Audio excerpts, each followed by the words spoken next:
Boa noite a todos. Gostaria de desejar as boas-vindas a todos os participantes desse evento da Comissão de Direito do Agronegócio da OAB Rio Verde.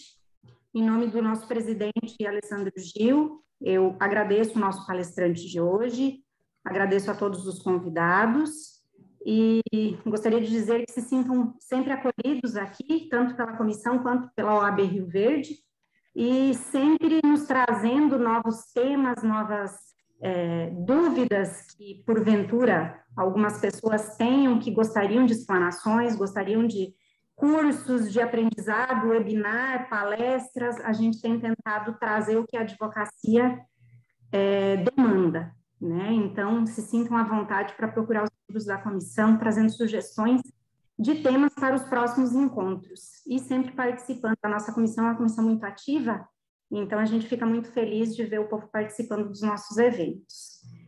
Nós hoje temos um tema bastante importante, bastante atual, que é o tema da arbitragem, né, direcionado principalmente ao agronegócio.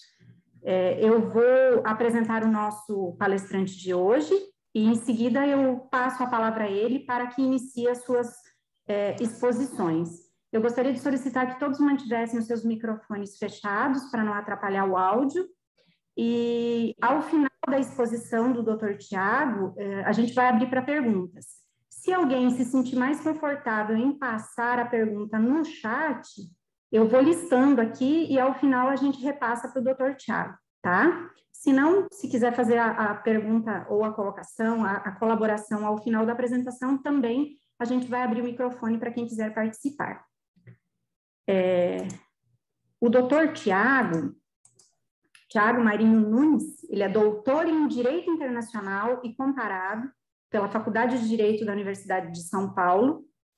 Ele é mestre em contencioso, arbitragem e modos alternativos de resolução de conflitos pela Universidade de Paris II, vice-presidente da Camargo, professor do Núcleo de Pesquisa em Arbitragem do IBMEC São Paulo e é árbitro independente. Dr. Tiago Nunes nos veio por indicação da doutora Ana Paula, que também é uma expert em arbitragem, né, a nossa referência aqui na região. Seja muito bem-vindo, doutor Tiago. O senhor pode ficar à vontade para fazer a sua apresentação. Vou torná-lo host aqui para o senhor poder compartilhar aí sua apresentação.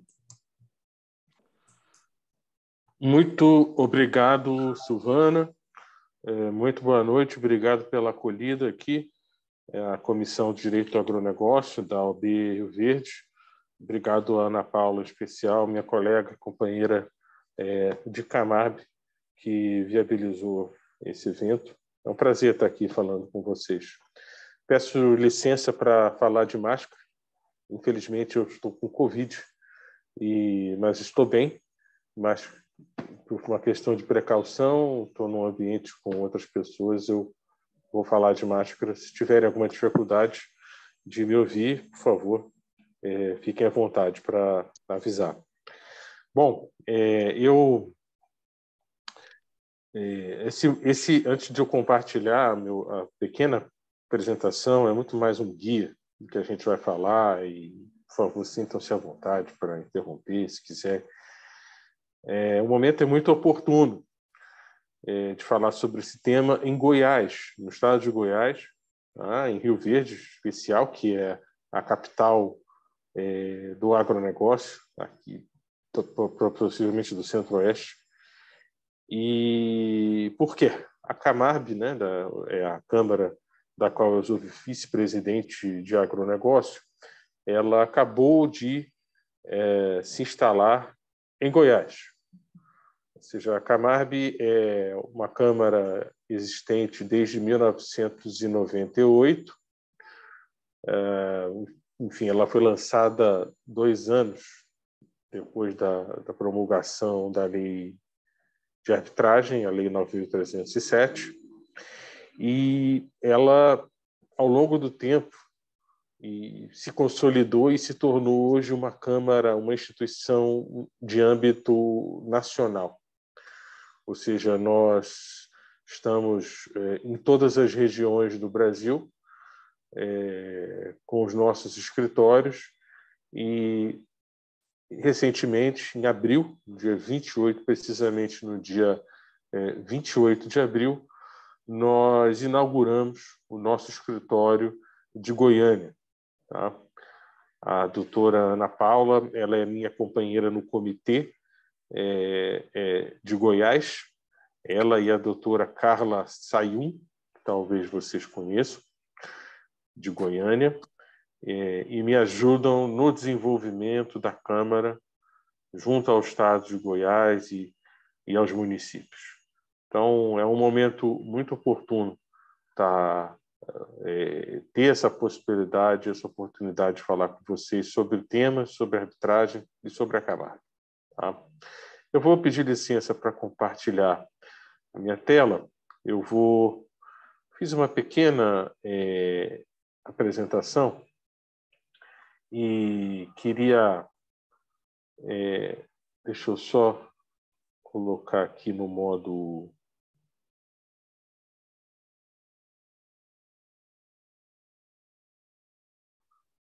Vocês conseguem ver minha tela? Conseguem, né? Tá tranquilo assim, se eu seguir nesse modo? Sim, dá para ver perfeitamente. Perfeito. Vamos lá. Bom, a gente vai tratar de, assim, na maior parte do tempo, a gente vai falar de casos práticos do agronegócio, mas antes de chegar nos casos práticos, a gente precisa, vamos dizer, falar um pouquinho do que deve existir lá atrás, tá? Lá no início de tudo, para que eu tenha um caso de arbitragem no agronegócio, para que o caso vingue. Tá? E é muito simples, tudo se resolve com a redação de uma boa cláusula de arbitragem. Tá? A cláusula de arbitragem, ela precisa, para eu ter uma arbitragem, um caso no agronegócio bem processado, ela precisa ser uma cláusula cheia. Tá? O que isso quer dizer? É uma cláusula que precisa conter todos os requisitos que viabilizarão a arbitragem.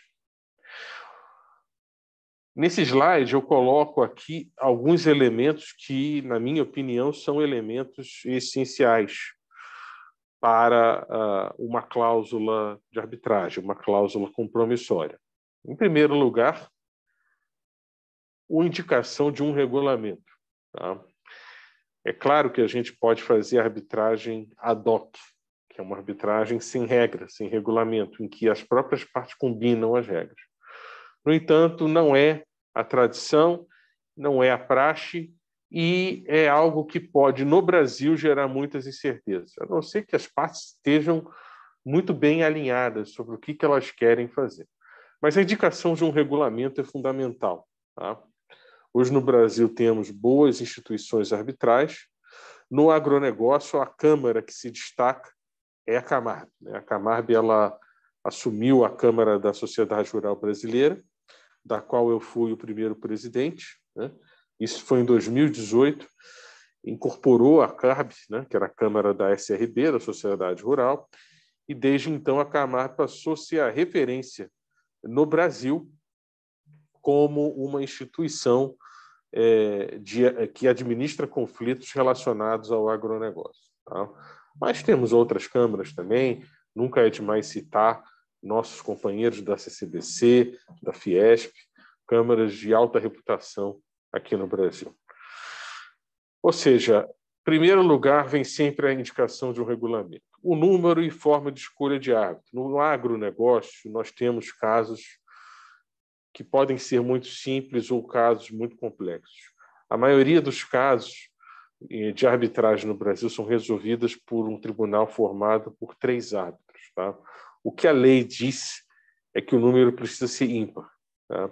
Mas é muito importante vocês orientarem seus clientes na redação da cláusula, porque a depender de um litígio, a depender da monta do contrato, de um litígio que pode surgir desse contrato, talvez não haja necessidade de eu ter uma arbitragem com 3 árbitros. Vocês já coloquem de cara árbitro único.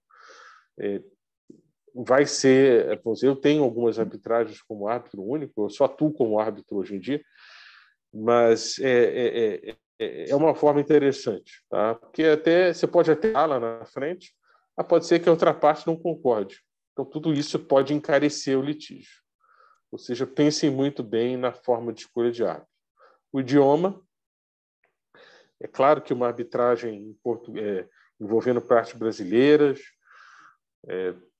com direito brasileiro aplicável, com o contrato sendo performado no Brasil, não faria sentido árbitros brasileiros ter uma cláusula, advogados brasileiros, uma cláusula com o idioma estrangeiro. Mas às vezes acontece. Às vezes uma empresa que é subsidiária de alguma empresa estrangeira pede para que fique em outra língua, em inglês, por exemplo, porque a matriz quer. Tem que ter cuidado com isso, porque isso gera custo, no final das contas. Tá? No agronegócio, as pessoas querem, além de economizar custos, querem agilidade. Tá? Tudo no agro é preciso ser ágil. Vamos fazer direito, vamos fazer ágil, vamos fazer direito. Né? Ou seja, é importante ter esse cuidado. Eu não vejo o menor sentido. Tem umas 2 arbitragens que ocorrem dessa forma, né? Tudo em português, mas o idioma da arbitragem oficial é inglês, porque uma das partes quer, constou assim da cláusula e a outra não quis mudar. Ou seja, as ordens processuais, a sentença são feitas em inglês. Claro que a audiência não, a audiência vai se dar em português. A sede, isso, gente, é muito importante. A sede da arbitragem não é só o local onde a arbitragem se processa. É o local do Poder Judiciário que assiste à arbitragem, que coopera com a arbitragem, que auxilia a arbitragem. Essa é a verdadeira sede da arbitragem. Se eu tiver uma sede da arbitragem em Goiânia, eu precisar de medidas cautelares, eu vou precisar recorrer ao juízo da sede, ao juízo de Goiânia. Vocês vão me perguntar qual era a melhor sede da arbitragem do Brasil. Eu digo, a melhor sede de arbitragem no Brasil são aquela em que os juízes são mais especializados em arbitragem, ou procuraram se especializar. E o exemplo mais eloquente hoje em dia é São Paulo. São Paulo, a gente tem as varas de conflitos empresariais relacionados à arbitragem. São poucos juízes, todos com muito conhecimento de arbitragem, e bastante mesmo. Já na época que eu estava advogando, cheguei a despachar com alguns, todos bem guarnecidos de obras e manuais, enfim. São pessoas que estão preparadas para julgar casos de arbitragem, tá? Relacionados à arbitragem. É claro que a gente pode fazer uma arbitragem com sede em Goiânia também, não há problema algum. Mas o que eu posso dizer, em termos de segurança, a sede mais utilizada no Brasil para arbitragem é São Paulo. E posso muito bem ter uma arbitragem com sede em São Paulo sendo administrada pela Camarb, tá? Ou uma arbitragem com sede em Goiânia ou em outra cidade, que seja. De repente eu tenho uma arbitragem, um contrato de parceria agrícola, em que a parte quer que a arbitragem se processe, que tenha sede no lugar das fazendas. Tá? E será que eu teria problema em ter uma arbitragem Camarb nesse lugar? De jeito nenhum. Ainda que a Camarb não tenha sua sede no local dessas fazendas. A sede não se confunde com isso. Tá? A sede é um local formal em que os árbitros vão proferir a sentença arbitral e é um local de apoio, do judiciário de apoio, o judiciário que vai ajudar a arbitrar, o que vai cooperar. O judiciário tem essa função cooperativa com a arbitragem. Tá? Eu já até um colega de Goiás estava redigindo um contrato e me perguntou isso. Posso colocar a Camarb Goiás, mas a outra parte que é uma sede numa fazenda, num local do interior? Eu falei, não tem problema algum. O que não pode é o contrato se emperrar por causa disso. Mas, por medida de segurança, o ideal é que a gente tenha a sede uma sede que valha para tudo, né? Que não tenham dois fóruns envolvidos. Legislação aplicável, né? Enfim, contrato executado no Brasil, partes brasileiras, normal e natural que a lei brasileira seja aplicável, mas é importante que conste isso da cláusula, tá? E eventuais diretrizes, né? As soft laws, né? Que são regramentos não vinculativos, né? Em tese não vinculativos, são extremamente úteis, podem ser extremamente úteis em caso do agro, tá? Eu diria, por exemplo, quando eu digo que eventual regramento de eventual setor agrícola, algum setor que tenha desenvolvido regras de mercado relativo a determinada commodity, por exemplo, sobre preço. Acho que um exemplo grande disso é a cana-de-açúcar, né? A cana-de-açúcar tem um regramento específico sobre preço, que é feito por um órgão chamado Consecana. Vocês já devem ter ouvido falar. Mas não são todas as commodities que têm esse tipo de regramento, né? Já se pensou em fazer uma regra de carne, né, do Conseboi, tempos atrás, mas não vingou. O Consecana é uma referência. Eu já tive arbitragem em que a cláusula previa que os atos deveriam se basear no Consecana no julgamento. E deu muito certo, né? A arbitragem ela andou bem, as partes fizeram até acordo antes do caso ser julgado, mas viram que a arbitragem andava bem, viram que não era necessário continuar e fizeram acordo, tá?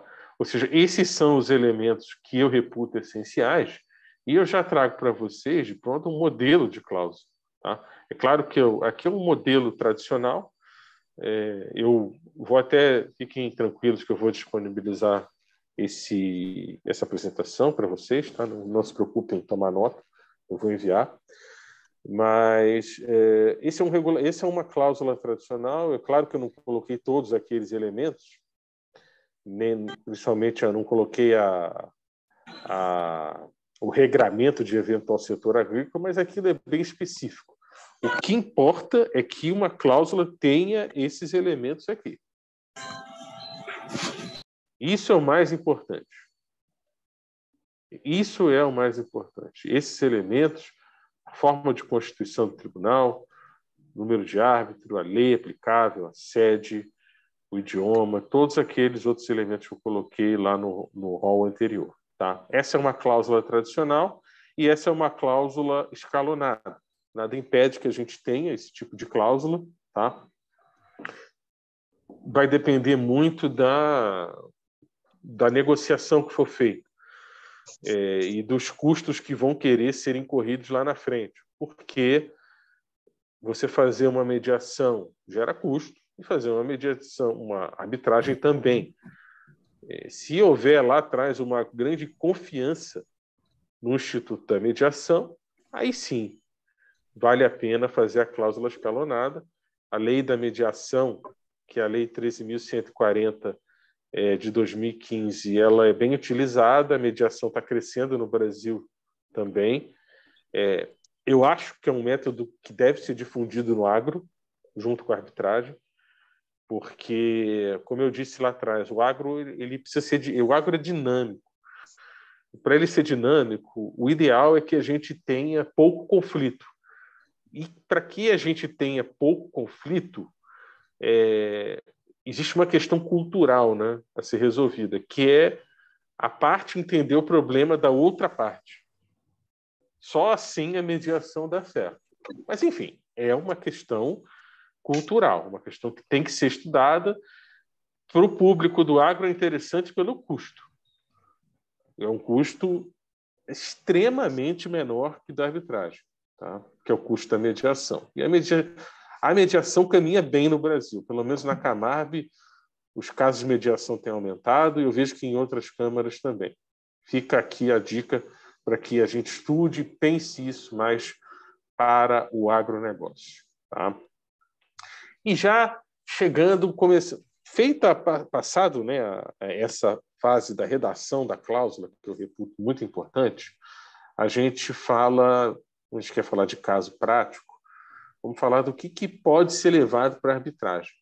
O que é arbitrável? Vamos falar de arbitrabilidade. Tá? Para a gente ter um litígio no agro tratado por arbitragem, tá? É preciso que esse litígio diga respeito a direitos patrimoniais disponíveis e se envolva pessoas capazes de contratar, tá? Pessoas com capacidade civil. Tá?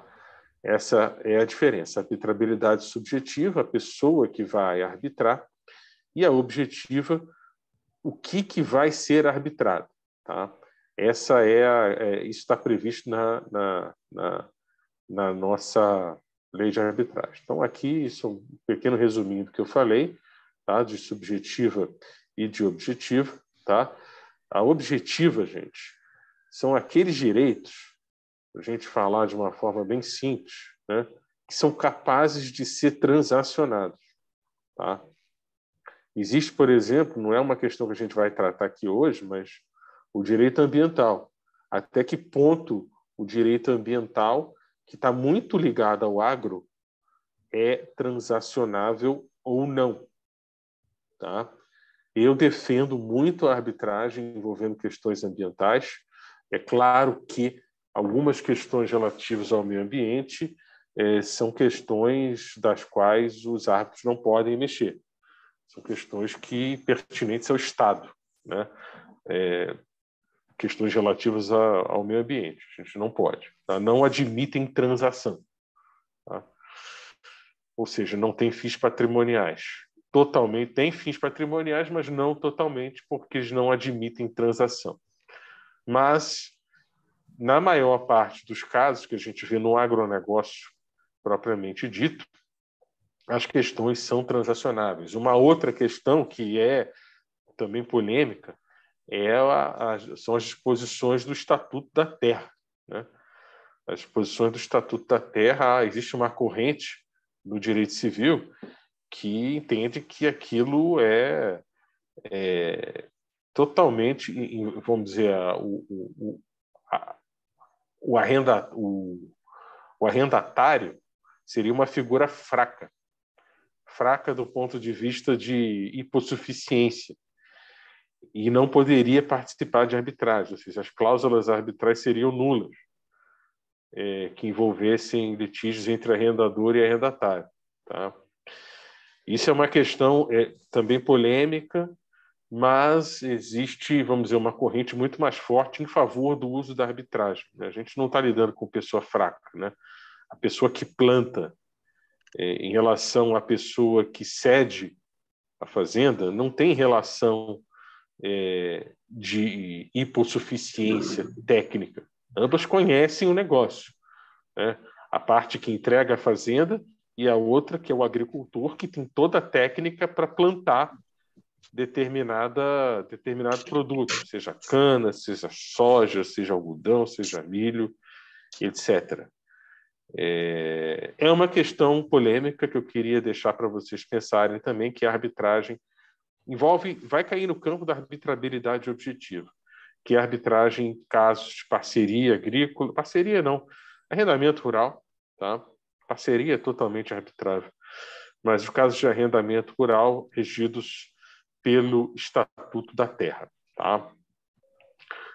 Mas, em geral, eu já até começo aqui, quando eu falo de arbitrabilidade, né, de casos, quais são os casos do agronegócio, daqueles contratos que são passíveis de serem resolvidos, né, cujas disputas sejam passíveis de resolução por arbitragem. Eu já começo com os contratos agrários de parceria e arrendamento.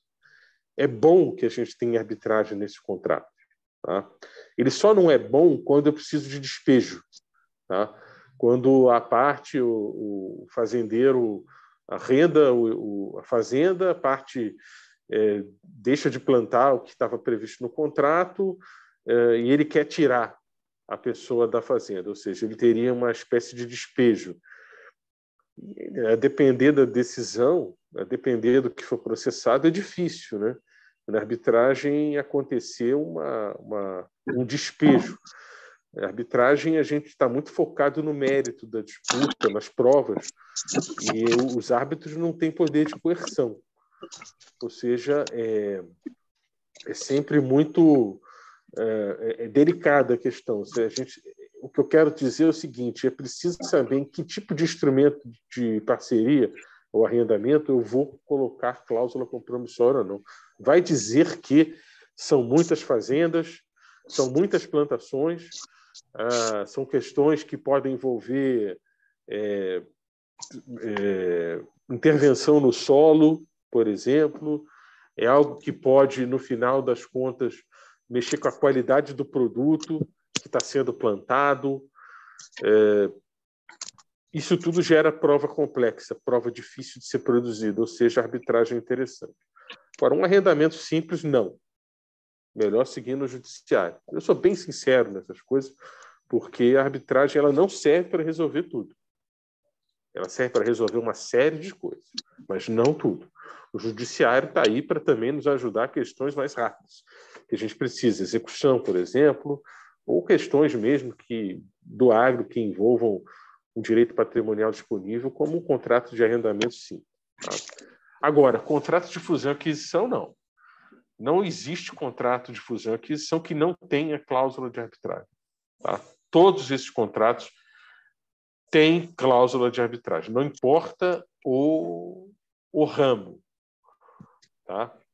Um dos casos mais famosos do agronegócio, que é o caso Abengoa-Ometo, foi resolvido por arbitragem.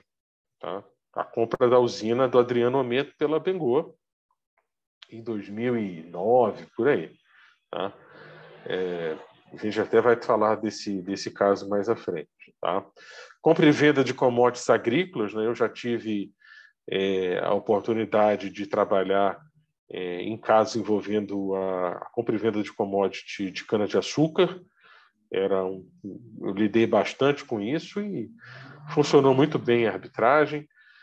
Relações societárias decorrentes de joint ventures, por exemplo, também já atuei nesse setor. No caso, a commodity era a celulose, tá? Um caso em que eu defendia uma empresa fabricante de celulose. Nós tínhamos uma joint venture com uma empresa fabricante de papel. E o que era essa joint venture? Era a constituição de uma empresa para fabricação de uma celulose de alto nível.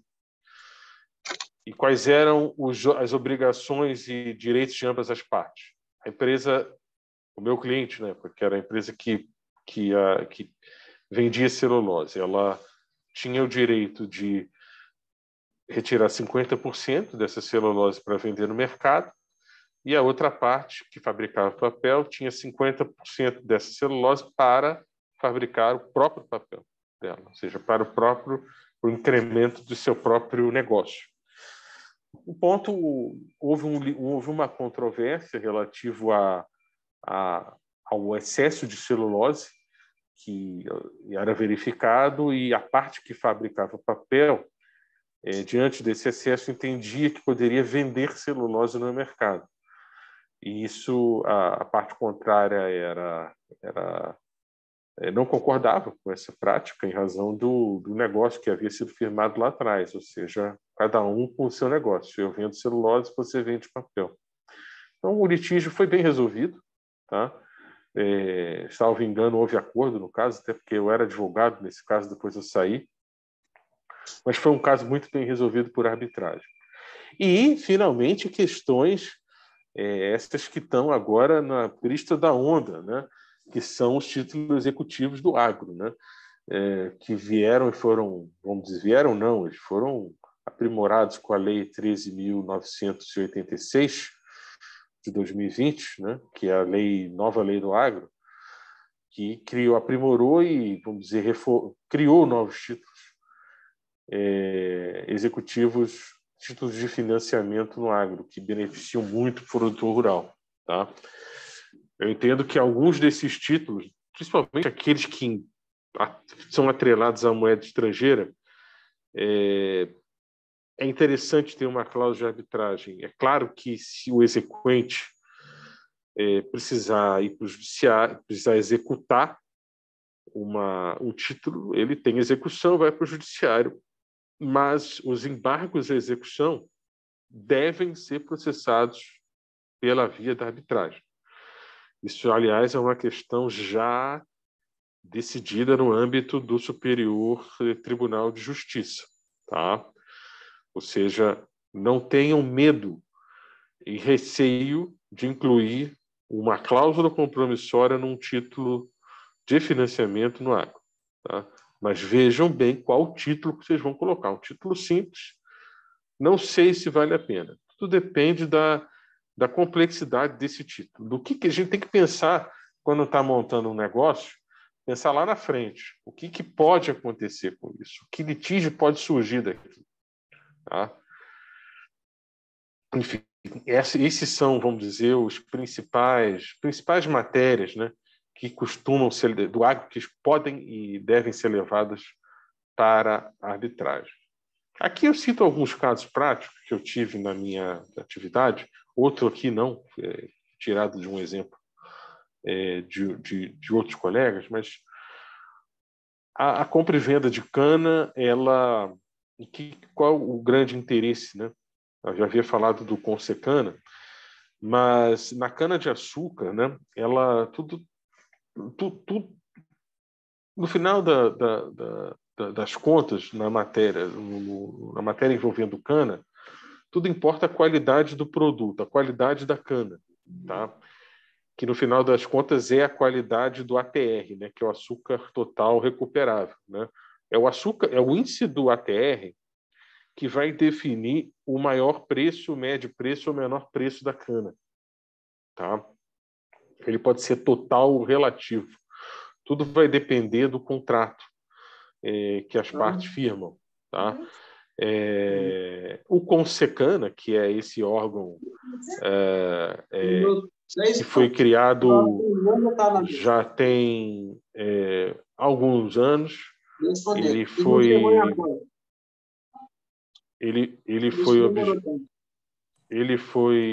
Doutor Tiago, sinta-se à vontade para mutar. Você consegue mutar aí o microfone. Galaxy. Tá bom. No meu conhecimento, o Consecana ele foi criado por meio da união entre duas entidades, a Única e a Urplana, tá?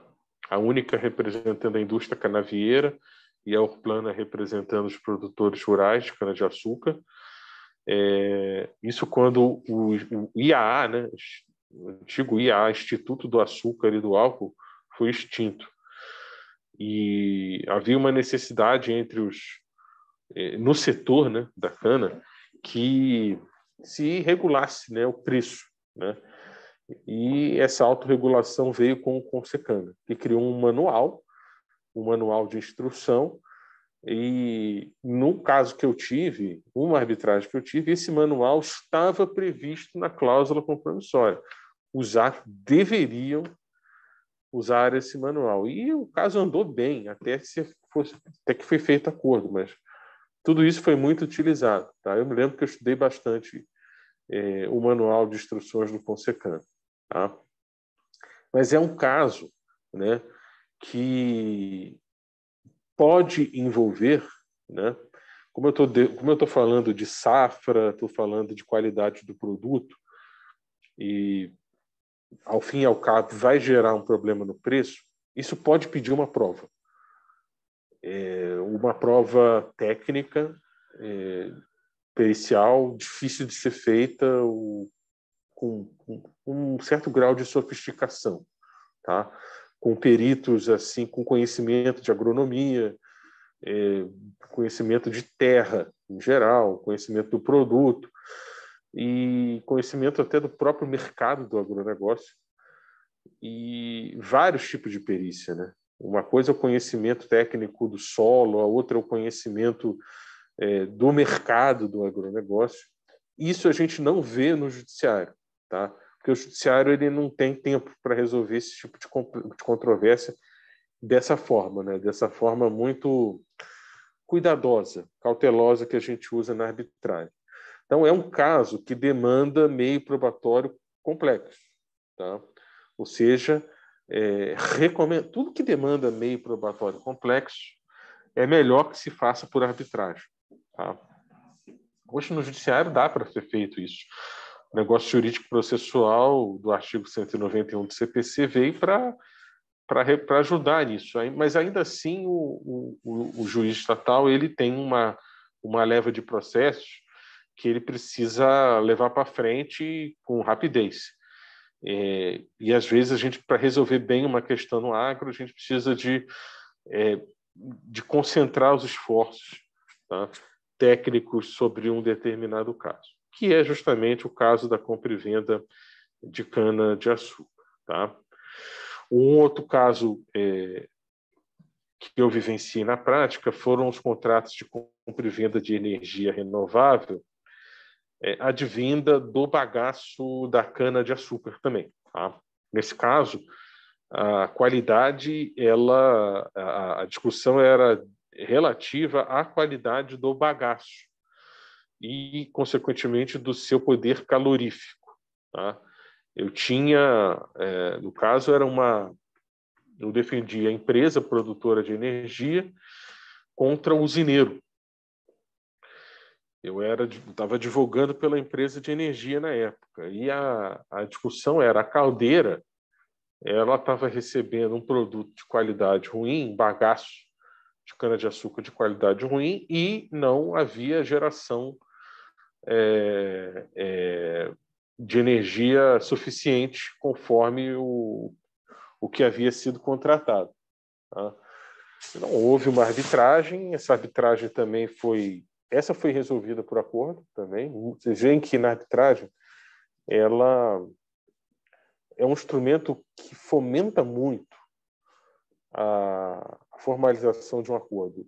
Para o agro isso é bom, porque o agro ele não consegue conviver tanto, a cadeia produtiva agroindustrial ela não combina com litígio, né?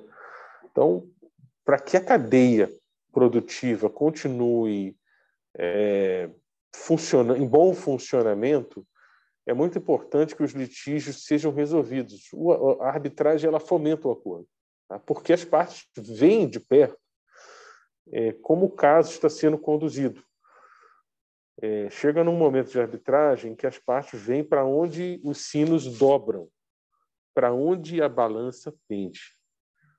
Isso é bom para o agro, para uma série de indústrias. A indústria da construção é super importante. No direito societário, isso é muito importante. Mas para o agro, eu defendo isso muito no agronegócio. Tá? O agro ele não combina com o litígio. A gente não vive sem litígio. O litígio está mais no Brasil, que é um país extremamente litigante. Tá? E o M&A, né? O M&A, gente, ontem mesmo eu dei uma aula sobre arbitragem em operações de fusão e aquisição. É um instrumento que não vive sem cláusula de arbitragem. Tá? Ele tem esse demanda uma prova muito complexa. Tá? Foi o caso da Abengoa, tá? Na transferência das usinas do Adriano Almeida para o Grupo Abengoa. O que aconteceu na due diligence, né, que é a auditoria legal feita antes da operação, existe a famosa cláusula de declarações e garantias, né, nos contratos de fusão e aquisição. E havia uma declaração de que o preço fora negociado com base na capacidade de moagem da cana-de-açúcar. O que se verificou que lá na frente, depois do fechamento dessa operação, que era uma informação falsa, tá? Que não realmente o preço, enfim, a parte, a Abengoa ela comprou por um preço muito maior a usina do que era conforme a declaração que havia sido dada. Ou seja, foi necessária uma arbitragem que se processou perante a Câmara de Comércio Internacional e foi muito bem resolvida. né? Nesse caso, houve sentença, a Bengoa foi vencedora na arbitragem, houve uma condenação do Adriano Omeda de mais de 100 milhões de dólares, um feito absolutamente provado de que havia tido a ocorrência de dolo relativa à capacidade de moagem. Isso foi constatado na arbitragem e houve a condenação de Adriano Omeda. Ou seja, um caso de M&A do agro bem resolvido por arbitragem. Aqui a gente tem que ter contrato de fusão e aquisição sem arbitragem não funciona. Tá? E por que eu digo que não funcionaria? Porque a gente tem uma série de vantagens, tá? Do uso da arbitragem no agronegócio. Uma das grandes vantagens, talvez seja a maior delas, na minha opinião, é a possibilidade da escolha do árbitro. Tá? Por que a arbitragem ela tem início, meio e fim? Né? Ela começa com a instauração e termina com a sentença, e dali não tem mais recurso.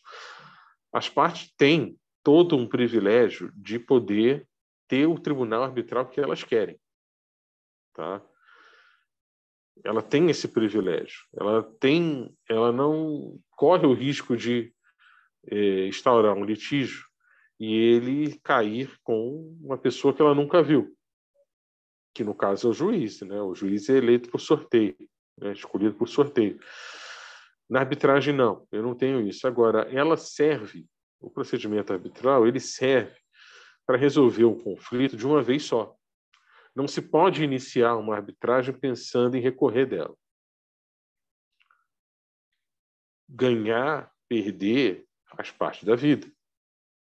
Eu, no tempo que eu advoguei bastante nesse mercado, eu nunca entrei com uma ação de anulação de sentença arbitral. Nunca.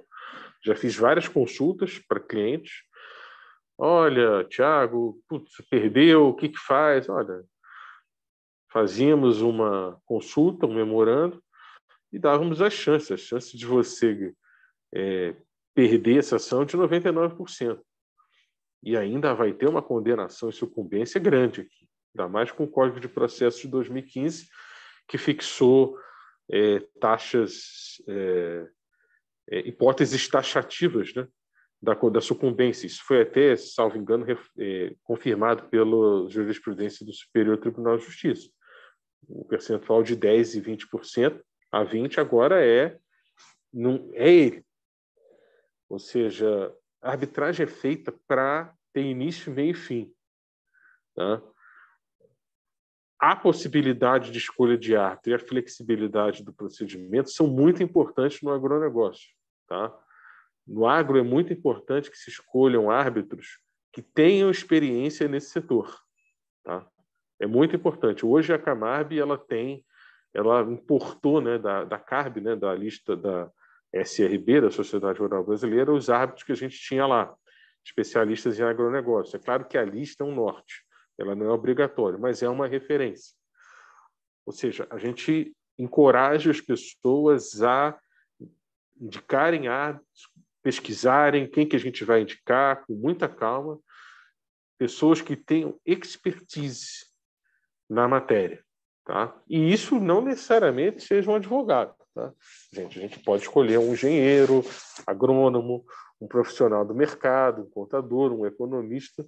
Vocês vão perguntar se é possível? É possível. Vocês vão perguntar se é normal? Não, não é normal.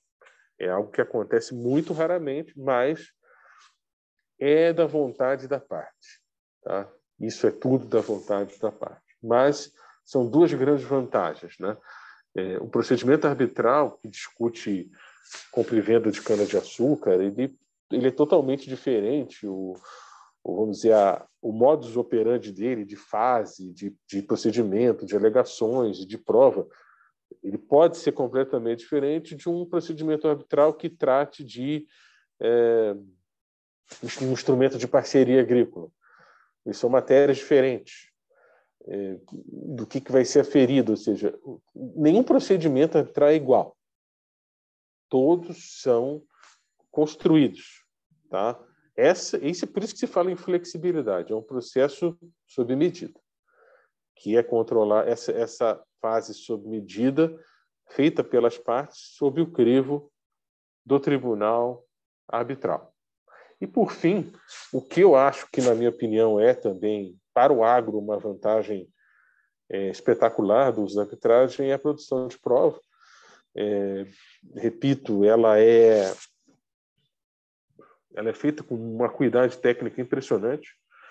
Tá? Às vezes ela demora um pouco, porque justamente a gente precisa dessa cuidade técnica e, dependendo dos locais, ou seja, se for um arrendamento rural, uma parceria, posso ter uma fazenda num lugar mais longínquo, às vezes é de difícil acesso, isso talvez faça com que demore um pouco. Mas é assim que funciona, né? A prova ela é feita com muito cuidado, com muita cautela, com ampla oportunidade para que as partes participem dessa produção de prova, o uso de perito e testemunhas técnicas também, ou seja, é algo que a gente não costuma ver no judiciário, tá? A gente vê na arbitragem. Eu indico aí recorribilidade da sentença como uma vantagem, acho que isso no agro é fundamental.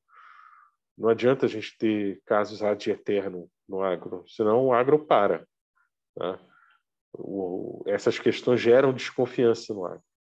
Ou seja, é o mesmo que aconteceu no caso da soja verde, muitos anos atrás, no estado de Goiás, que todos aqui devem conhecer. Ou seja, o litígio no agro ele é prejudicial para o agro. Ou seja, na arbitragem a gente resolve litígios sobre medida, parte a parte, e sem dar, vamos dizer, muita ênfase à publicidade do caso. O caso é entre as partes. Elas resolvem num fórum privado, que é o fórum da arbitragem, e segue o jogo. É assim que funciona. Tá? Tudo isso tem um custo.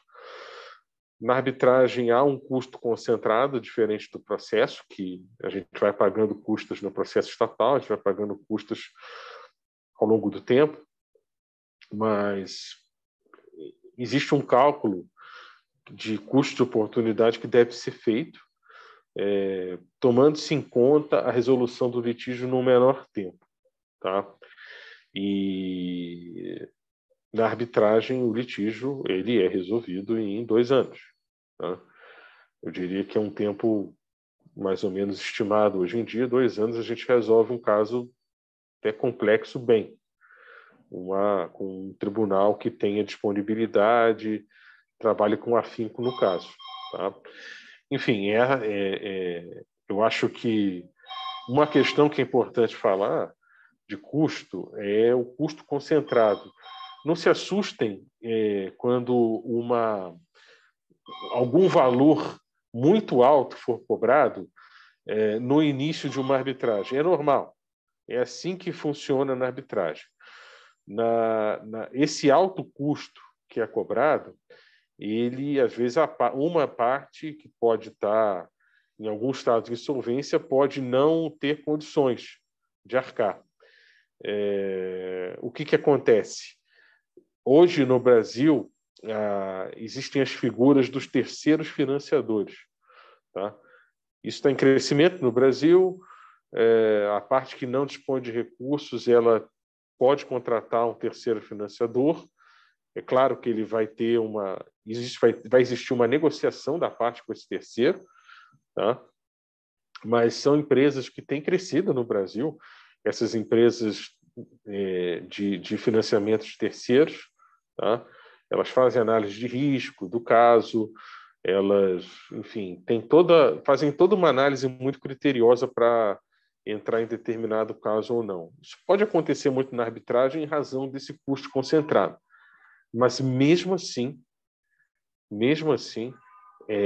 se for feito um cálculo um cálculo muito criterioso do ponto de vista econômico, o custo é muito mais reduzido em relação ao judiciário. Bom, aqui tem meus dados, eu vou enviar para vocês isso logo mais. Fico à disposição de vocês, para alguma pergunta, por gentileza. Fiquem à vontade para falar e tirar dúvidas. Acho que o Paulo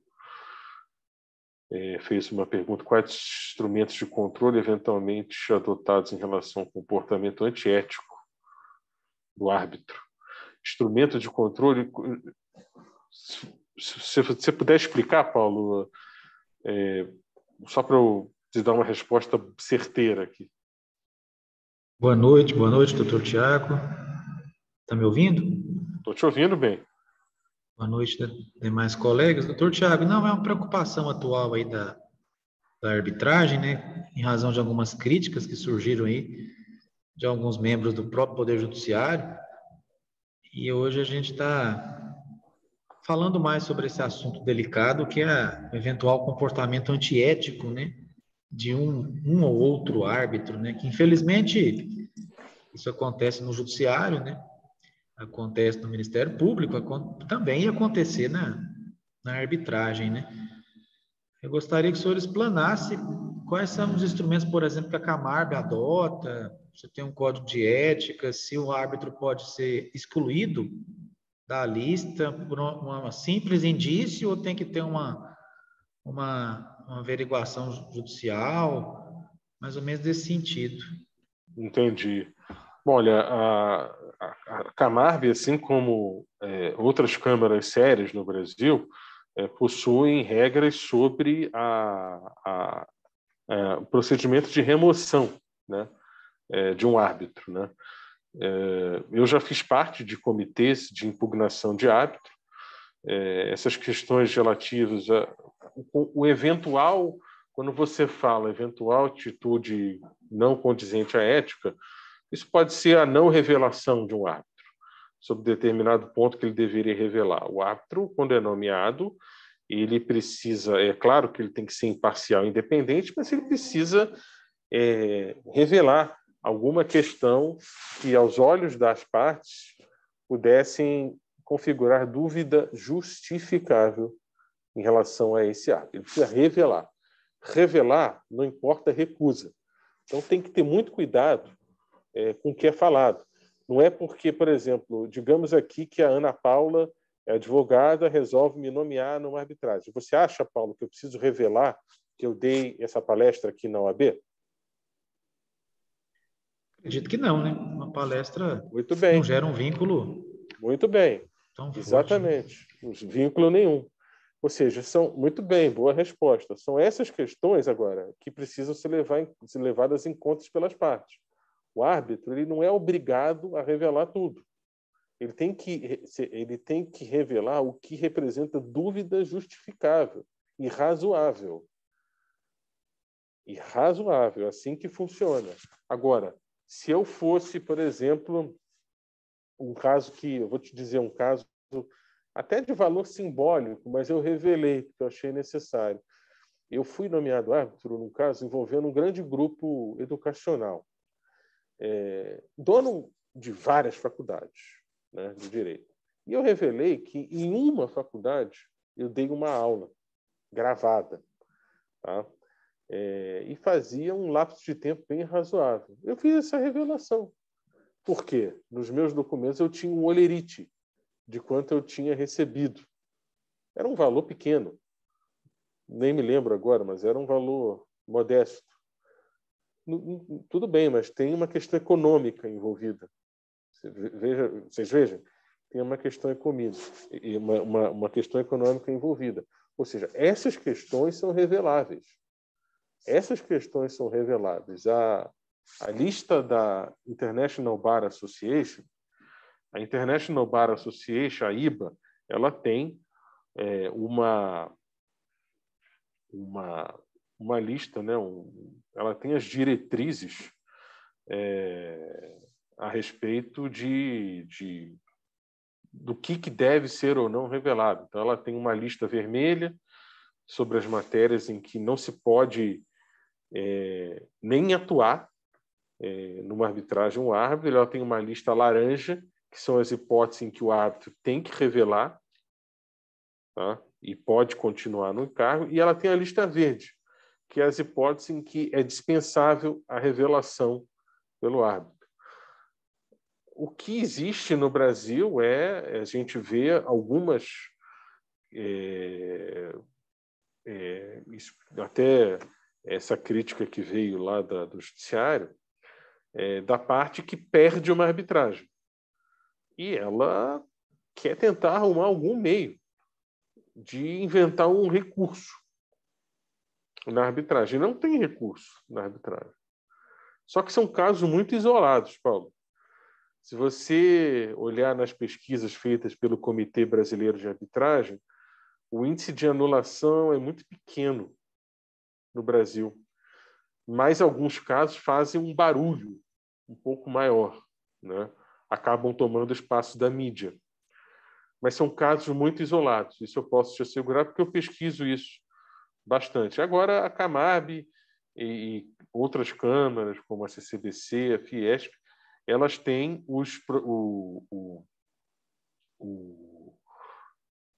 regras a respeito do meio do processamento de impugnação. Tá? Quando um árbitro se uma parte quer impugnar um árbitro por algum comportamento dele, ela vai apresentar um procedimento de impugnação. Essa impugnação será julgada por um comitê e é uma decisão irrecorrível. Todas as câmaras funcionam dessa forma. Respondi bem? Tranquilo? Eu quero participar. Ana Paula. Vamos lá.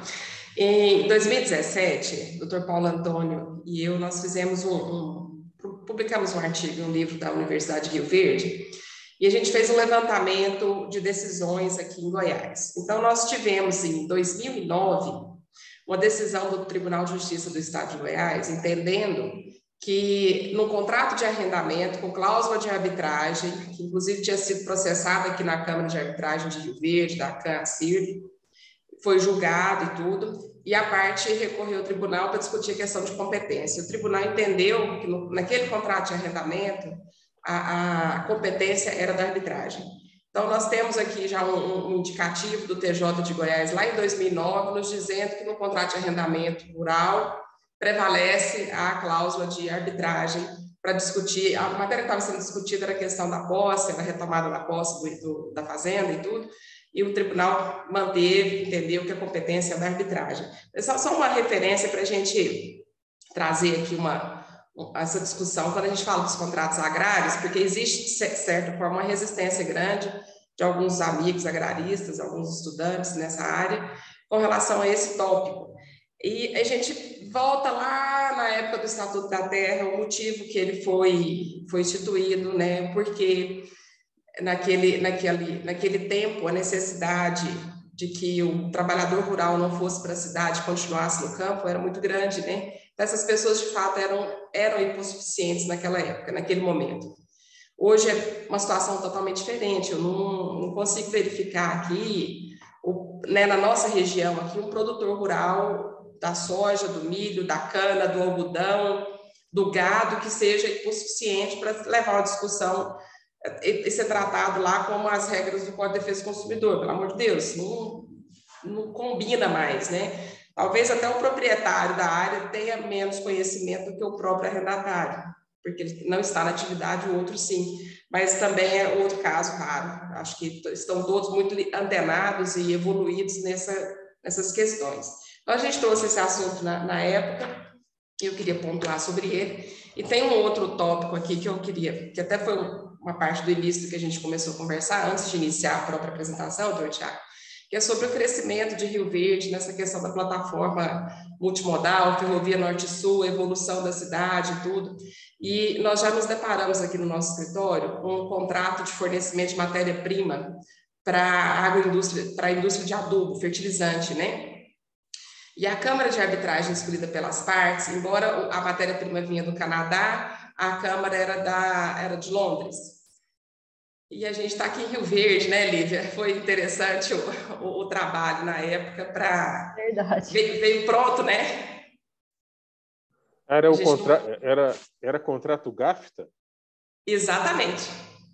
Então, muito, assim, a gente não participou da contratação, veio depois o problema, a empresa não forneceu a matéria-prima no tempo certo e tinha surgido ali algumas questões, Mas a gente conseguiu depois evoluir para uma composição, porque não tinha o menor sentido levar o caso para uma discussão lá fora, se a gente está aqui, o custo altíssimo, tabela totalmente fora de lógica.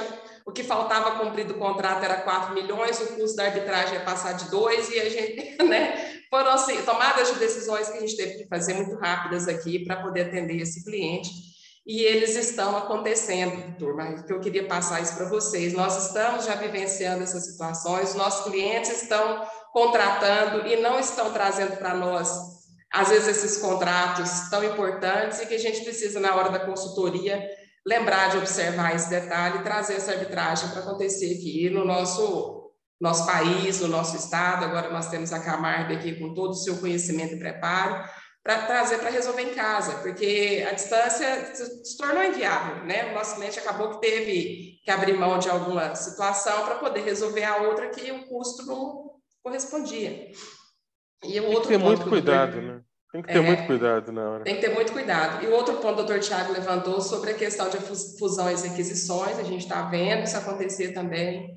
A arbitragem ela é essencial, né? Inclusive pode ser cláusula escalonada, eu até sugiro em algumas situações, acho que a mediação, a mediar ela é importante, porque você tem um procedimento, né, preparatório para acontecer toda a fusão e aquisição, e a mediação ela atenderia muitíssimo bem nessa fase. E, de fato, nós estamos vivenciando isso, e eu acho que trazer para a arbitragem é muito importante. A gente tem essa condição hoje de ter profissionais muito bem preparados à disposição dessa modalidade de contratação também. E um outro ponto que eu quero falar, Tiago, desculpa, gente, se eu estou falando muito, tá? Mas vamos lá. Contrato de parceria agrícola é uma outra modalidade contratual que eu vejo com bons olhos a questão da cláusula escalonada, média. Por quê? É uma convivência, né? O sujeito cede a propriedade dele ali em parceria, muitas vezes ele vai ceder toda a área agricultável, mas não vai ceder a parte das represas, da sede, do lago, do jet ski, do passeio, né? E eles têm que conviver harmonicamente. Por outro lado, tem aquela parceria em que o proprietário rural, além de ceder o imóvel, ele cede também implementos, ele cede, às vezes, empregados, ele tem uma participação maior nessa parceria. E a cláusula escalonada, ela atenderia também muito bem essa situação. Um outro ponto que eu chamo a atenção também no contrato de parceria, que a gente tem visto na parceria na produção de semente. Então, nós temos aí clientes firmando contrato com a Syngenta, Monsanto e outras. E é uma outra convivência, viu, pessoal? Um contrato interessante, que tem uma convivência diária, em que cada um participa com um pouquinho do seu conhecimento, né?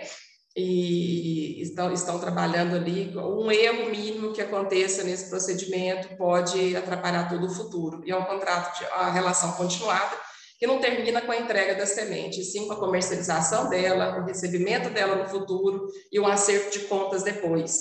Então, tem uma situação, um caminho longo aí entre o produtor rural, essa empresa, o futuro comprador dessa semente, com o pagamento que vai acontecer depois. Então, nesse caso específico, eu sugiro até o Dispute Board, porque eu acho que ele é mais concentrado e auxiliaria muito mais as partes nessa situação. Mas são, né, itens que a gente tem condições de... A gente sempre fala da arbitragem, mas a gente tem essas outras possibilidades de solução de conflitos de uma forma bem mais harmoniosa e mais especializada do que o judiciário. O judiciário, eu acho que é o único lugar que eu não quero que o meu cliente vá. Eu não gosto de ser credora da justiça, não. Isso é muito ruim. Era isso que eu queria pontuar. Muito bem, eu concordo com você. Você falou do Dispute Board, não é algo que a gente está acostumado a ver. Eu tenho um artigo que eu escrevi na minha coluna, eu tenho uma coluna no Migalhas sobre arbitragem, se chama Arbitragem Legal. Tá?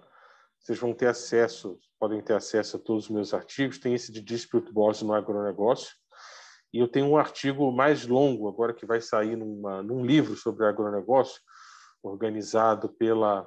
Não sei se vocês conhecem a Rafaela Parra, não sei se vocês já ouviram falar dela.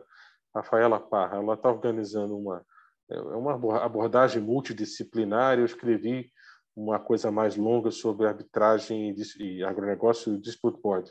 desculpa, resolução de disputas por dispute board no agronegócio. Quando você diz que não quer o judiciário, eu até complemento, não é porque o judiciário não é bom, é porque não vai resolver o problema do agro. Não resolve. Não resolve, gente. Não resolve. A gente tem que ter mecanismos muito técnicos no agro. Tá? Eu, assim, numa arbitragem que eu tive no passado, a litigância era tão grande que a parte teve uma geada, não sei se vocês lembram, ano passado, que afetou uma série de plantações no Brasil. E a parte precisou de uma cautelar para recolher cana-de-açúcar que estava se deteriorando com a geada. Não é para ter isso. Assim, existem certos graus de razoabilidade que devem prevalecer numa relação contratual. Sei que é difícil, né? Às vezes a relação é muito belicosa, beligerante. Mas a gente tem que medir o que é bom, o que é ruim, pensar nas probabilidades.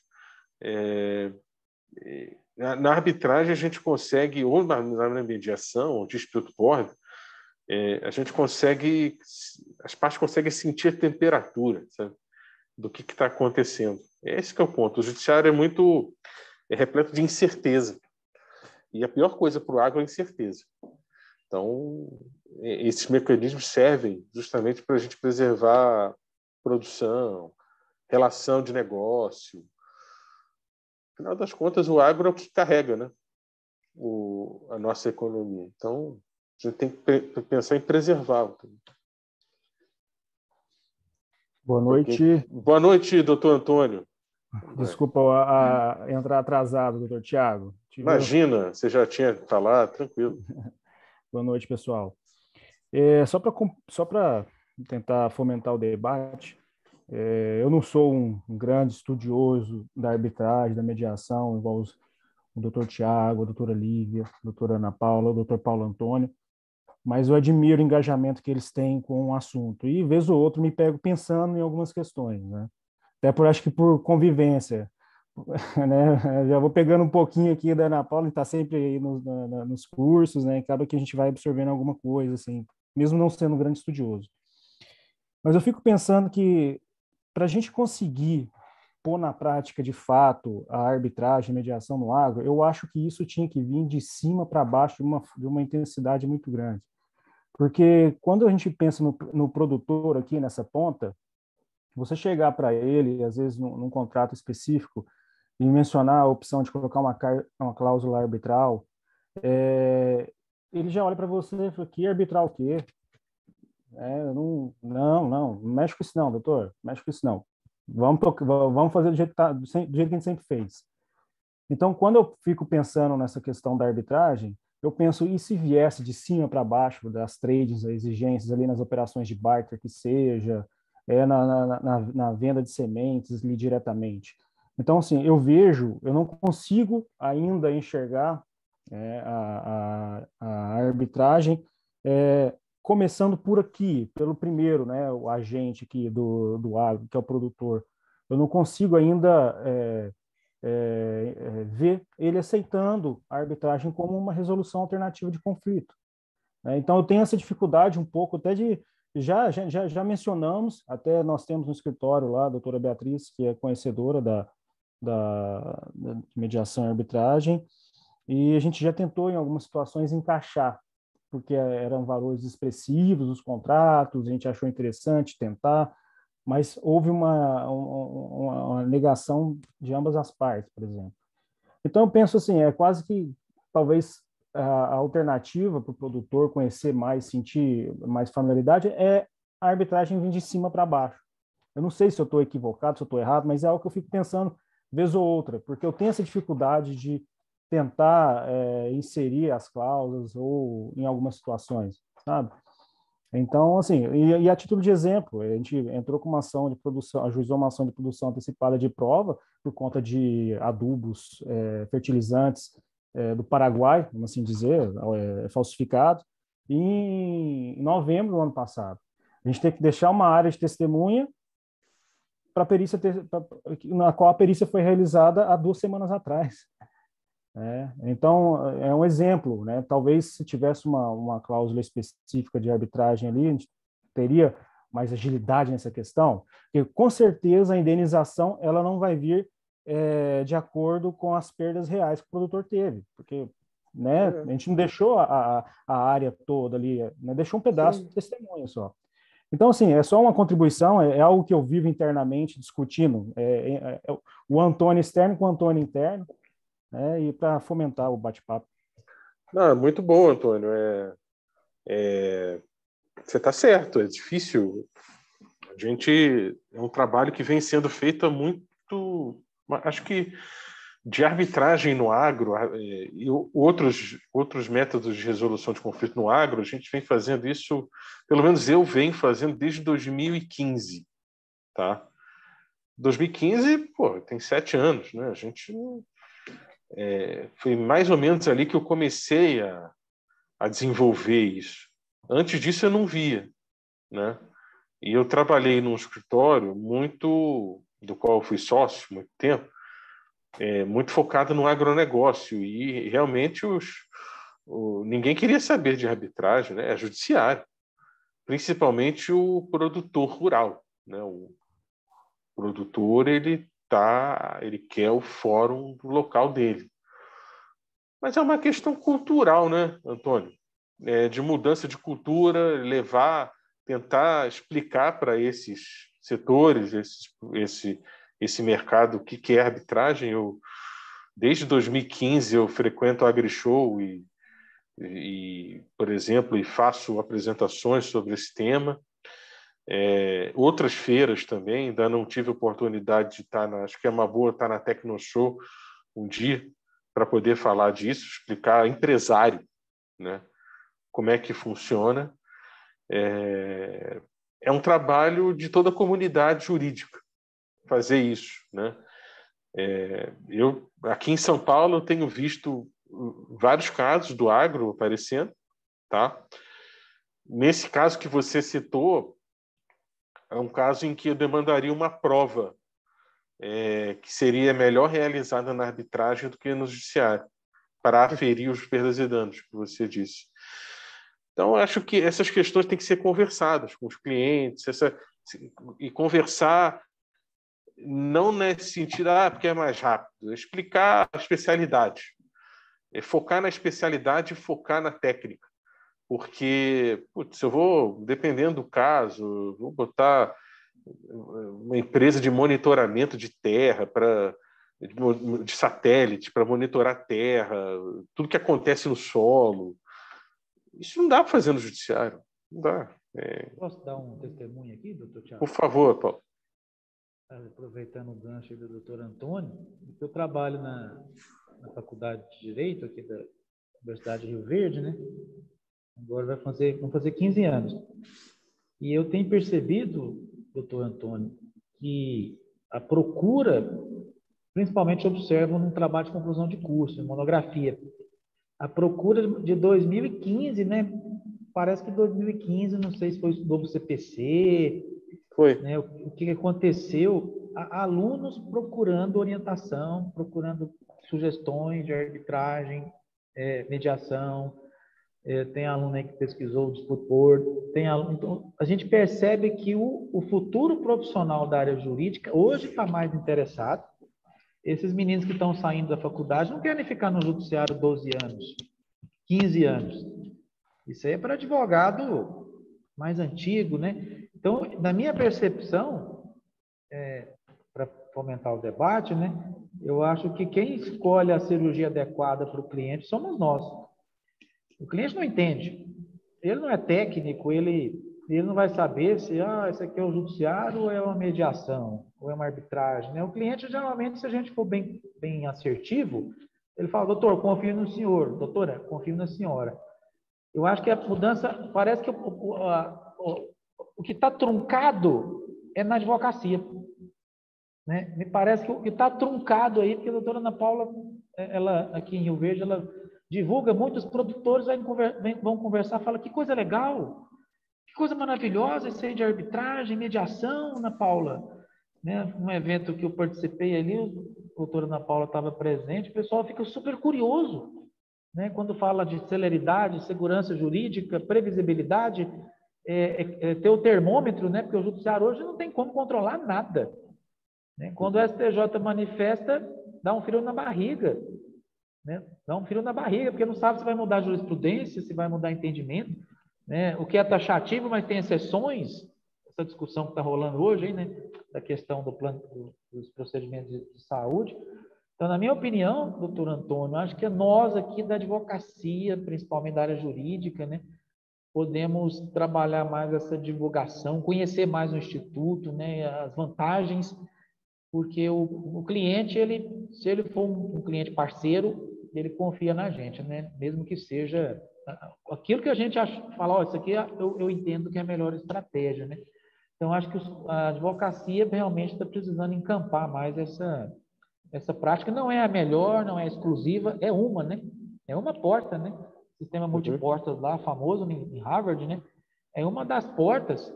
E essa geração que está saindo agora, eu posso garantir, metade não quer o judiciário. Quando a gente fala aqui no quadro, ó, eu tenho uma ação de 15 anos, os meninos olham assim e falam, Deus me livre. Deus me vem outra pandemia, eu não recebo meus honorários, né? Então, só para colaborar e... É um trabalho de formiguinha que a gente tem que fazer. E são esses detalhes, né, que eu procurei apresentar aqui, que a gente tenta convencer aos poucos. Né? Doutor Thiago. Diga. Boa noite, satisfação estar falando com o senhor. Boa noite, Pablo. Tem um questionamento, na hora que o senhor falou em dispute boards, né, veio à mente aqui a questão das CADECs, né, do contrato de integração.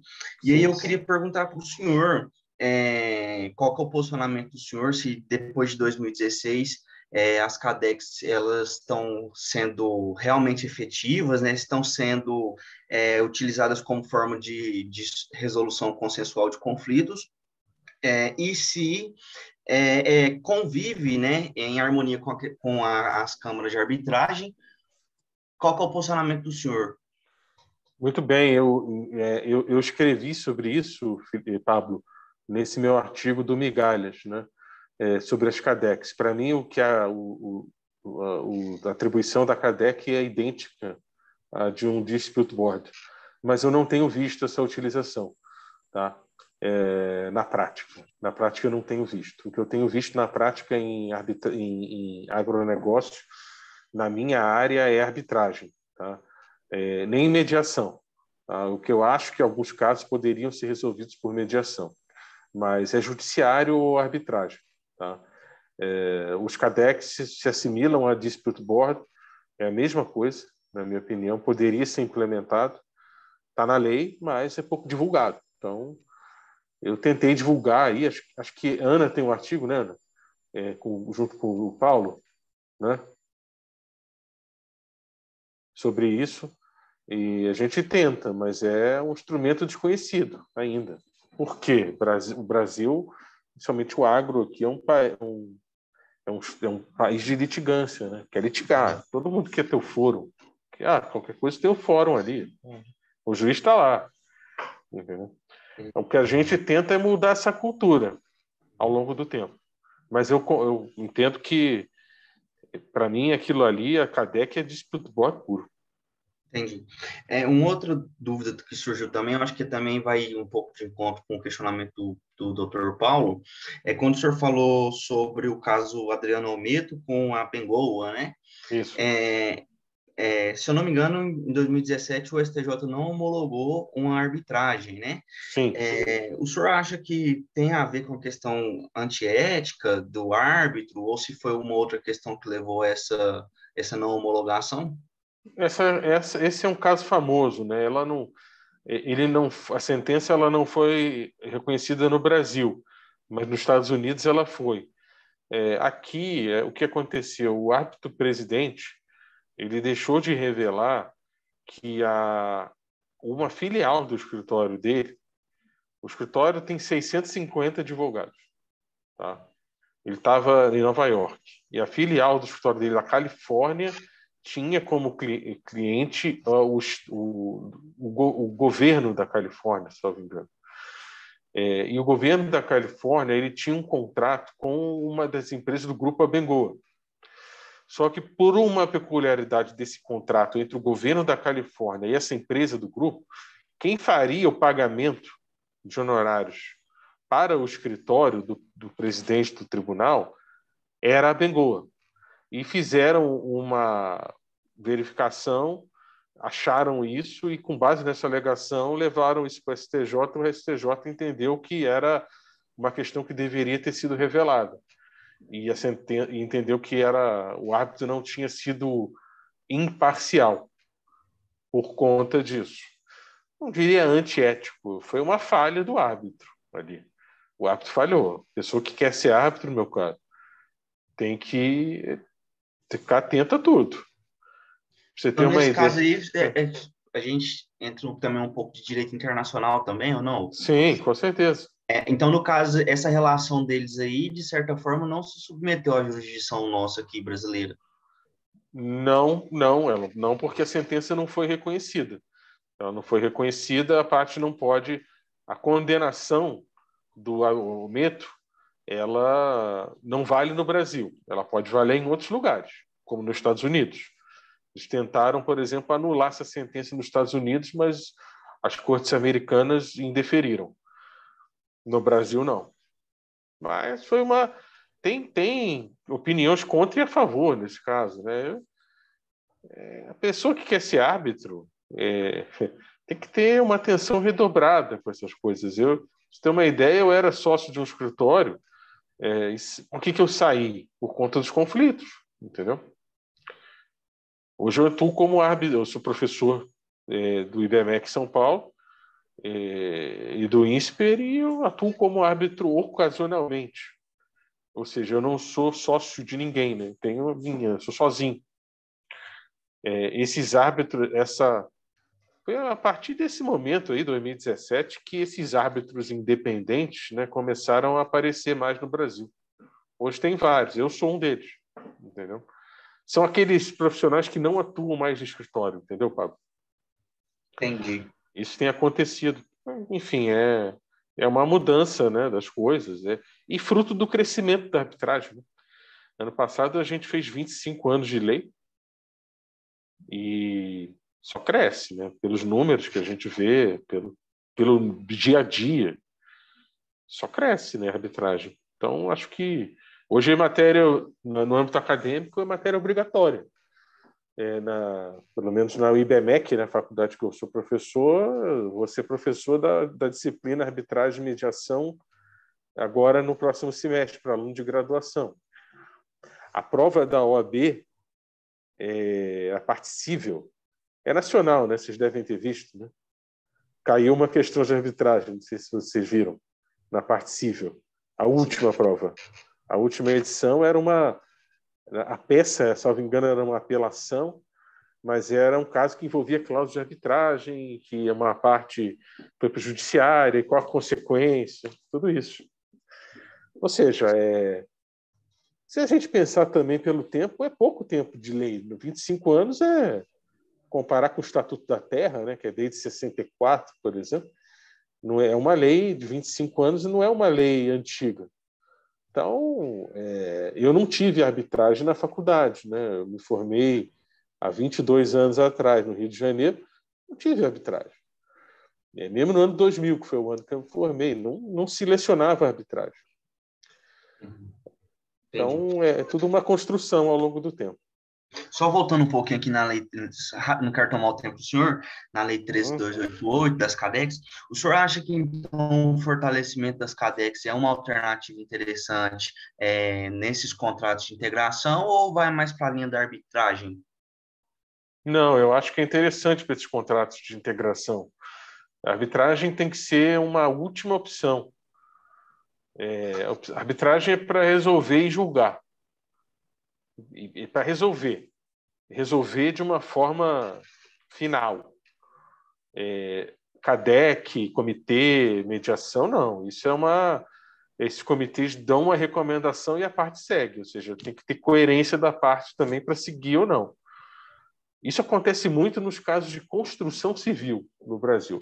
Muito caso de construção civil que é resolvido assim. Nem vai para arbitragem. Isso vem de pouco tempo para cá, né? O pessoal viu que ir para arbitragem é custo. Eu estou sendo muito honesto aqui, até porque eu atuo como árbitro só. Mas a verdade é essa, a arbitragem só vai ter custo. Entendeu? Tá certo, obrigado, professor. Imagina, é um prazer. Muito obrigado aí pelas perguntas e pelo convite. Mais algum questionamento, colegas? Não? Não havendo mais nenhuma questão, nem questionamento, eu agradeço novamente o doutor Tiago pela participação. Foi uma explanação muito produtiva para nós, enriquecedora, né? Todos nós aprendemos muito hoje, as colocações dos colegas também. E a Comissão de Direito do Agronegócio agradece a participação de todos. Fica um grande abraço e até a próxima. Boa noite, um abraço. Eu mando minha apresentação para a doutora Ana Paula. E ela encaminha para vocês. Muito obrigado pelo convite, uma honra. Espero estar com vocês presencialmente um dia. Com certeza. Assim será. Boa noite a todos. Obrigada. Boa noite. Boa noite, pessoal. Boa noite, doutor. Melhoras, doutor. Boa noite.